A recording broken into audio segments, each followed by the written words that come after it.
Hey everyone, want to learn English with fun stories? Here's how. Step 1. Listen with your eyes closed. Yes, close your eyes and just focus on the story. This helps you visualize and understand better. Step 2. Check the vocabulary. Connect each word to the characters or scenes from the story. This way, you'll never forget them. Step 3. Retell the story. Record yourself narrating the story using the new words you learned. This will boost your speaking skills. Ready? Let's dive in. Much as I am enjoying telling these stories. Pandu became the king of Hastinapur, and Vidur was appointed the prime minister. In time, Dhritarashtra got married to Gandhari, the daughter of the Gandhar king Subal. Before the marriage, when Gandhari came to know that her husband is blind, she decided to share the fate of her husband. She took a piece of dark cloth and tied in a permanent blindfold.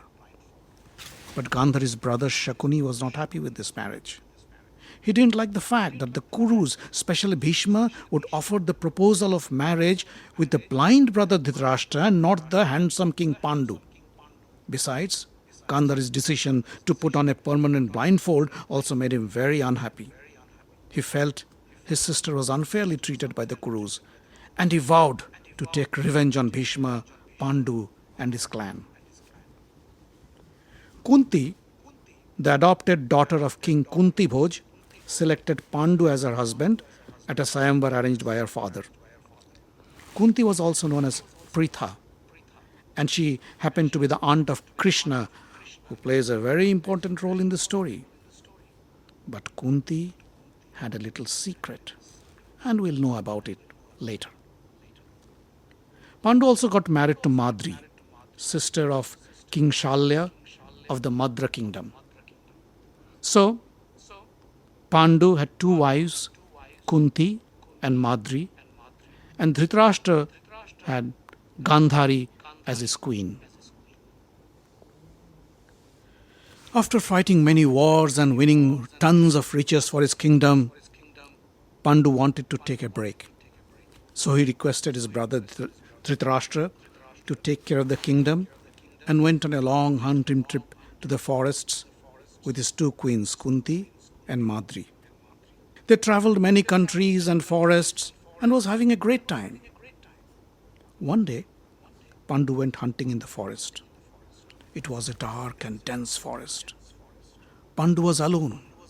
He left his entourage behind with the hope of enjoying the thrills of hunting alone. Suddenly, he heard a rustle in the bushes ahead. He quietly stepped towards the source of the sound, and there, behind the thickets, he saw a deer couple playing with each other and making love. He silently raised his bow, aimed, and shot his sound-guided arrow. Pandu was an excellent archer, and he made no mistake. He heard a loud cry, but the voice was of a man and a woman. He ran towards his target, the deer couple, and there he found, struck with his arrow, a man and a woman embraced in each other's arms. The man was Rishi or sage Kindama, and the woman was his wife. Kindama was still alive but was bleeding profusely. His wife was already dead. Pandu thought, oh, what have I done? I've killed a rishi and his wife, and that too when they were in love. He kneeled down beside the dying sage and said, "Oh Rishi, I beg your pardon.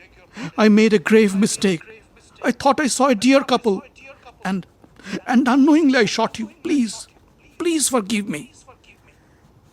The Rishi raised his head and said, Pandu, how could you be so cruel? How could you kill a couple in love, be it human or deer or any other living being? It is the most heinous crime one can commit, and I cannot forgive you for that. I, Rishi Kindama, hereby curse you. You too will die a painful death when you try to make love to a woman. And saying this, he breathed his last. Pandu was devastated. He was terrified. He knew a rishi's curse can never go wrong. He didn't know what to do. He went back to his wives and told them of the incident. Kunti and Madri were shocked to hear of the curse. It implied they could never have a child from Pandu. But still they tried to console Pandu. Kunti said, please, king, don't worry. We will never demand any physical affection from you. We will never ask for a child from you. But Pandu was still very upset. He decided he'd give up his kingdom and the luxury of the palace life and live in the forests forever, like an ascetic, a hermit. Maybe he thought that this would be the right penance for the crime he committed. Maybe, deep inside, he also carried the faint hope that his sacrifice might not go unnoticed by the gods and they might release him of his curse. So Pandu sent a messenger to Hastinapur, informing Dhritarashtra of his decision and asked him to take care of the kingdom with help from Bhishma and Vidur. He had also requested his queens to go back to the palace. But Kunti and Madri didn't agree. They said, "O king, we are your wives and we have the right to share your fate. We cannot go back to the palace without you." So the three started their life of penance and hardship in the forests, along with the other hermits and sages who lived there. Days passed, weeks passed, months passed. Pandu, Kunti and Madri were slowly getting accustomed to their life in the forest. Living off the land, of the nature, seemed quite enjoyable now. But Pandu was still unhappy. A disturbing thought kept on bothering him. The thought that he could never ever father a child. The thought of leaving the world without an heir was horrifying to him. According to the Hindu way of life, a man can achieve his salvation only when his son performs his father's last rites. Besides, leaving no heir also meant the end of his line. One day he called Kunti in a private and said, "Kunti, I just cannot bear the thought of dying without leaving an heir behind." Kunti was silent. Pandu said, "Kunti, you know, if a man cannot bear a child, his wife can get the services of a family member or a Brahmin to have a child. It is accepted in our tradition." He even gave the example of his and his brother Dhritarashtra's birth. Kunti, you and Madri must do the same. I insist, said Pandu. Kunti said, O king, if you permit me, let me tell you a secret. Long ago, when I was a teenager, Rishi Durbhasha came to visit my father's palace, and I had the honor of taking care of him. Rishi Durbhasha was extremely pleased with my hospitality and granted me a gift. He gave me a mantra which gives me the power to invoke any god I want and have a child of him. So, if you desire, I can use the mantra and have a son from any god you'd like me to. Pandu was ecstatic with joy. He said, Kunti, you must use your power and get a son for me. Please do so. Please invoke Dharma, the god of righteousness and religion, so our son would be the wisest man of all. Kunti went to her room in the hut, chanted the mantra to invoke Dharma, and in no time, Dharma appeared before her, and in due course of time, Kunti gave birth to a beautiful boy named Yudhishthira. Yudhishthir means one who can stay calm and steady in the midst of a war. And Yudhishthir indeed grew up to be the most learned, wisest, and most righteous man who could never tell a lie. But Pandu wanted more. He asked Kunti to invoke Vayu, the god of the winds. Kunti obliged, and Bhima was born of their union. Bhima grew up to be the strongest man in the world. Next, she called upon Indra, the king of the gods, and had a son from him, who was named Arjuna. Arjuna grew up to be the greatest warrior and archer in the world. Watching Kunti giving birth to 3 sons made Madri want a child too. She asked Kunti, Kunti, would you please share with me your mantra? I too would like to have a son of a god. Kunti said, But Rishi Durbhasha didn't give me the permission to share the mantra with others. Pandu said, Please, Kunti, please be kind with Madri. Please let her have a child. Kunti said, O king, your wish is my command. Madri, I will share the mantra with you, but only for once. Kunti gave her the mantra. Madri then invoked the twin gods, Ashwins, the celestial physicians, and of them were born Nakul and Sahadeva, the beautiful twins. But Kunti was not happy at all. She said, Madri, you tricked me. I permitted you to use the mantra only for once, to have one child. But you invoked the twins and abused the power. I withdraw the mantra forever, and neither of us would be able to use the mantra anymore. So Pandu had to stay happy with the 5 sons, Yudhishthira, Bhima, Arjuna, Nakula, and Sahadeva. As sons of Pandu, they came to be known as the Pandavas. In the meantime, in the palace of Hastinapur, Dhritarashtra and his wife Gandhari were not happy at all. When Yudhishthira was born, Gandhari was already pregnant, but she did not give birth to any child for almost 2 years. When she heard that Kunti had given birth to a boy, she grew impatient. She called a maid and asked her to bring an iron rod. She commanded her, Hit my belly with this rod. Hit me hard. The maid was scared. How could she hit the queen? She was reluctant. She was hesitant. But Gandhari yelled at her, I told you, hit me! I don't want to stay pregnant any longer. Hit my belly. Hit hard. Hard. The maid hit her hard. Several times. Gandhari screamed in pain and went into labor. Soon something dropped out of her womb. Gandhari was in her blindfold and she couldn't see. She asked the maid, What is it? A boy? The maid was silent. She asked again, Tell me, what is it? A boy or a girl? The maid said, Oh, queen, it is neither. It is a ball of flesh, hard as a rock.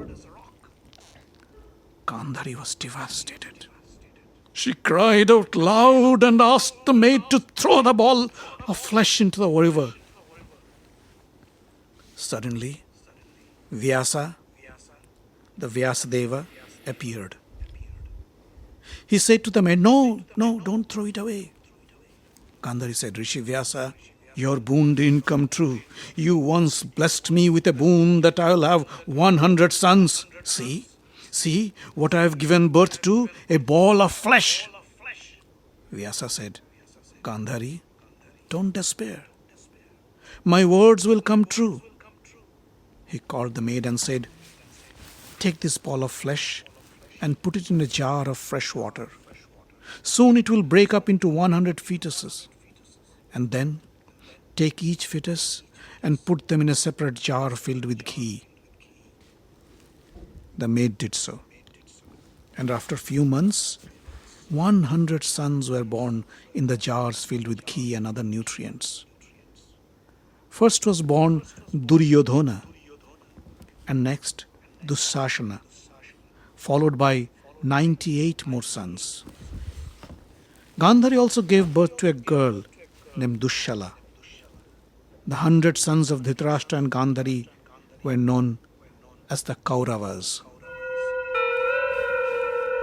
Back in the forest, Pandu was happily spending his days with his wives Kunti and Madri and their 5 sons: Yudhishthir, Bhima, Arjuna, Nakul and Sahadev.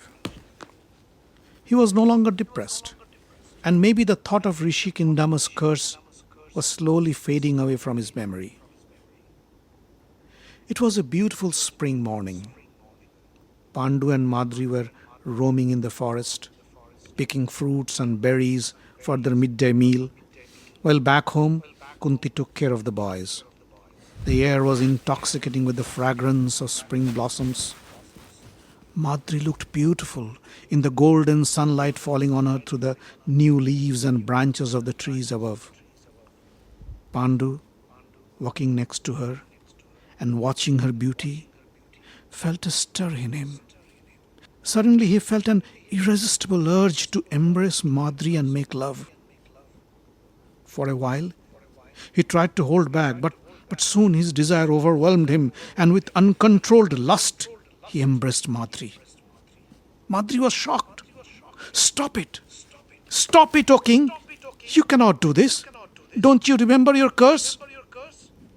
But no words reached Pandu's ears. He was too excited, and the thought of Kindama's curse vanished from his mind. He embraced Madri and showered her with kisses while she tried her best to escape from his clutches. Right then, Pandu felt a shooting pain in his chest. He couldn't breathe. He clasped his chest and dropped down. And the next moment, he was lying dead on the floor. Kindama's curse has come true. Why? Why did you have to do this to me? Why? Madri cried out loud. Hearing Madri's cries, Kunti came running and found Pandu lying dead with his head on Madri's lap. Madri was crying hysterically. Kunti knew right away what had happened. She screamed in rage, Madri, how could you let this happen? How could you do this to our king? Why did you have to lure him to his death? Did you forget his curse?" Madri said, Believe me, Kunti, I tried my best. I tried my best to stop him, but he didn't listen." Soon Kunti realized this had to happen. A rishi's curse could never go wrong, never go unfulfilled. It was his destiny. It was their destiny. She calmed down a little and told Madri, "Well, in a way, you are lucky and I envy you. You at least saw his happy face before he died. Now let's go and inform the boys and our neighbors. His funeral should be arranged." Madri said, "Kunti, I have one request.